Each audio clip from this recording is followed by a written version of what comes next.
சதக்கா. இன்னைக்கு இருக்கிற டே டு டே லைஃப்ல நாம கொஞ்சம் கொஞ்சமா சதக்காவை விட்டுக்கிட்டே வரோமா அப்படின்ற ஒரு சிந்தனைக்கு நம்ம போறோம்.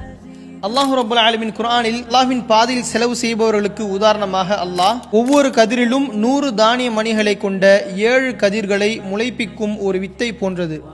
அல்லாஹ் தன் நாடியவர்களுக்கு இதை மேலும் இரட்டிப்பாக்குகிறான். இன்னும் அல்லாஹ் விசாலமான கொடையுடையவனும் யாவற்றையும் நன்கறிபவன் என்று அல்லாஹ் கூறுகின்றான்.